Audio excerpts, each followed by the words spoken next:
What's going on, guys? It's Ethan John Adams. We are back at it. This is our first time homebuyer's guide to buying a house. All right. First things first, we're meeting up with your realtor. Some people make that good choice of picking me as a realtor. Some people don't. I can't judge you for your mistakes. After that, what we're going to be doing is we're going to sit down. We're going to talk about expectations within the market, because of this market is extremely quick and very fast, and just want to make sure that you're ready to go, because you're going to get the ball rolling real quick with me. After that, we're going to see, what are you expecting? What do you expect for home-wise? What are your circumstances? And making sure the situation fits for you. When we talk everything out, more than likely I'm going to be sending you over to see if we can't get you pre-approved. It doesn't hurt. What they're doing is they're going to be looking at your credit, more than likely. That's first things first. And then next is going to be, how much money do you make? How much money do you got? As well as what your expenses looking like. And then we're going to get some tax returns too, just to see where to approve you and what we're going to be able to afford. We want to have a leg up on most of the other people out there looking, because this market, like I said, quick. We got to make sure we got our ducks in a line. I think that's what the old people say.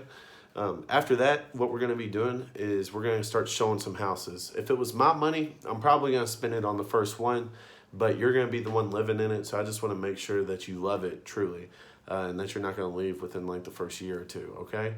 I want you to gain appreciation. I want you to love your house. I want you to just really fall in love with the whole thing. But don't fall in love with it until we sign. Okay. After that, how things work with an offer, we're going to negotiate what you feel comfortable with offering. We're going to strategize and see where you want to get your house, because when we come to an agreement on a price that's good for you, good for the seller, then we're going to move forward with the terms and make sure that we get an inspection done. Typically, inspection happens within 10 days.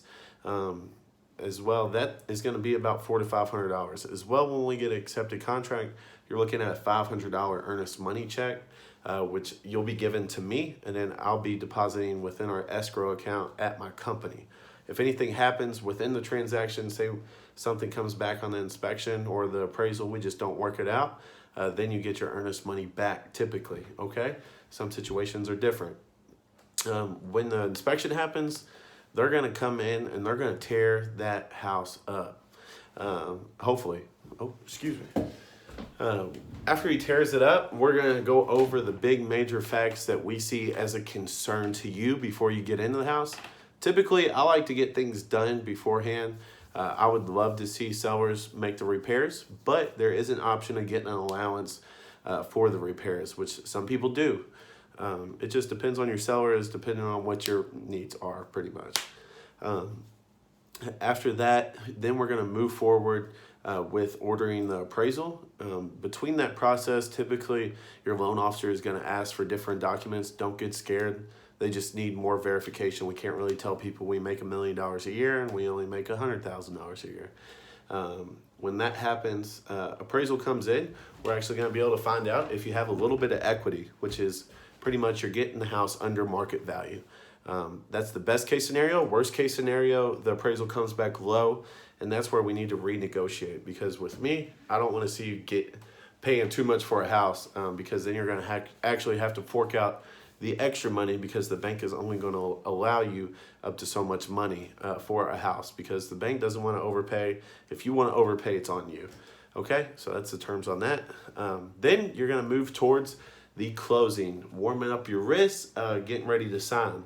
We're going to make sure that me and you go over everything that's going to be considered, or go over everything that's going to be contained within the closing, because I don't want you to ask too many questions. I want you to be excited. I want you to enjoy this moment, because it's one of your biggest investments that you'll ever make. Okay, so we're almost at 5 minutes. So I'm Ethan John Adams. I hope you make the right choice and make me your realtor. But if not, there is the buying process and what you can expect. All right, see ya.